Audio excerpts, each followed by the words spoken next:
जय हिंद छात्रों। आज हम लोग पढ़ने वाले हैं अपनी क्लास नाइन्थ में चैप्टर सेकंड जिसका नाम है गति। देखिए, हमने पहले चैप्टर में आपको जो है मापन मात्रा के बारे में बहुत ही अच्छे से समझाया है।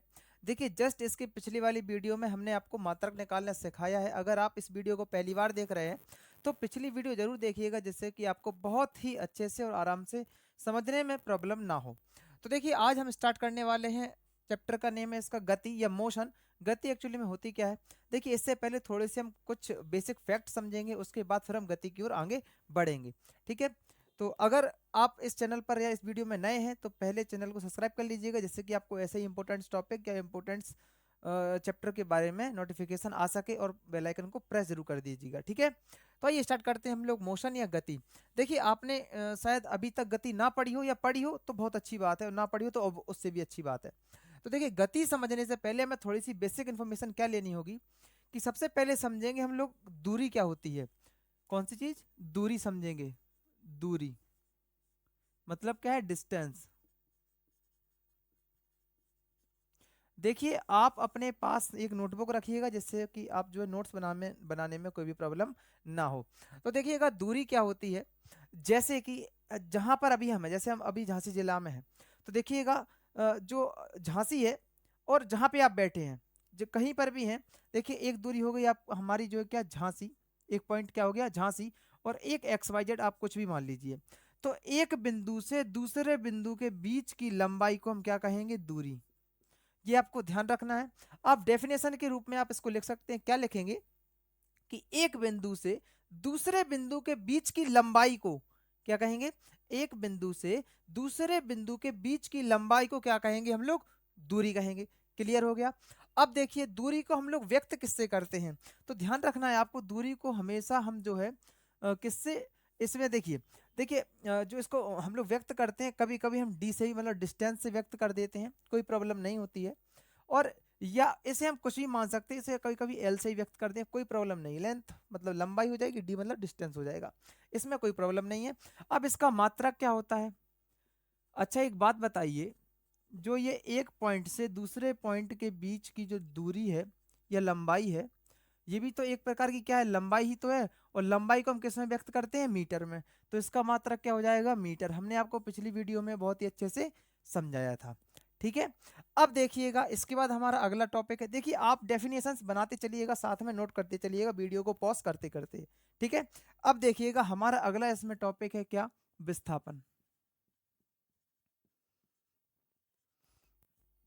विस्थापन, ध्यान से समझना। देखिए, दूरी और विस्थापन, विस्थापन को डिस्प्लेसमेंट बोला जाता है। देखिए, दूरी और विस्थापन लगभग एक जैसे होते हैं, बस इनमें थोड़ा सा अंतर होता है। देखिए, दूरी की परिभाषा क्या थी? कि किसी एक बिंदु से दूसरे बिंदु के बीच की लंबाई को क्या कहते हैं? दूरी कहते हैं।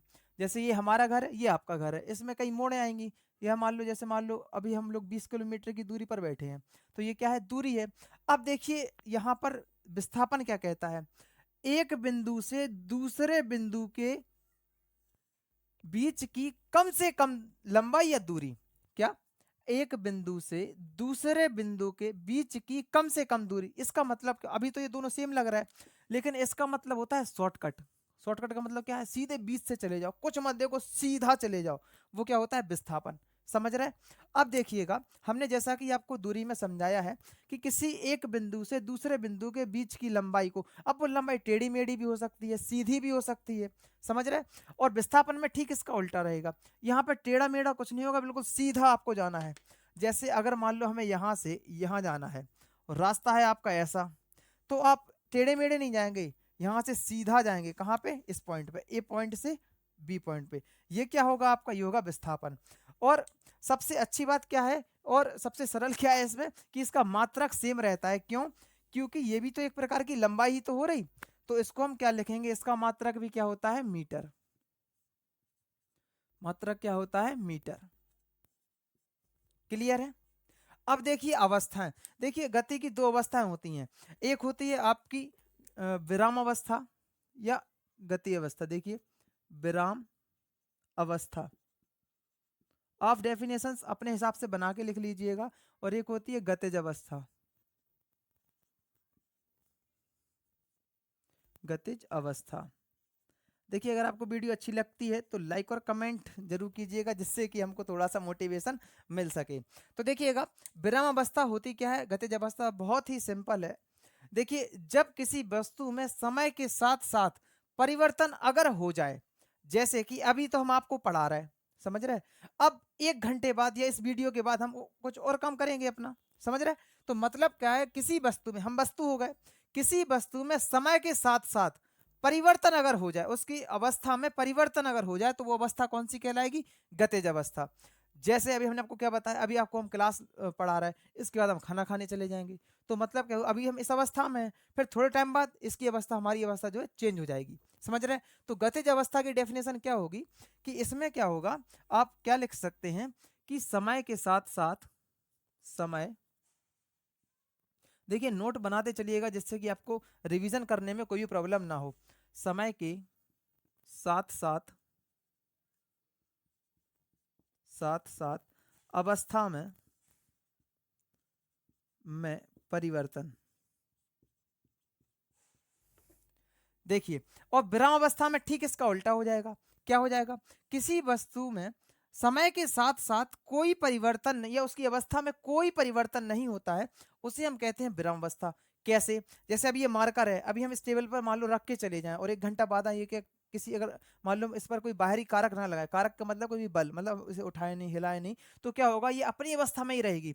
तो इसे, इस अवस्था को क्या कहेंगे हम लोग, विराम अवस्था। ध्यान रखना है आपको, समझ रहे हैं। जैसे हम मोबाइल चार्ज पे लगा के चले जाते, आधे 1 घंटा बाद आते तो हमें चार्ज मिलता है, लेकिन स्थिति उसकी वही रहती है। फर्क क्या होता है कि कभी 0% था, कभी 100% हो जाएगा, तो वो अलग बात है, लेकिन उसकी जो अवस्था है वो तो चेंज नहीं हुई, समझ रहे हैं।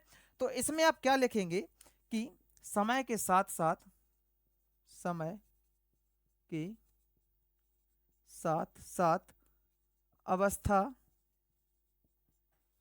में परिवर्तन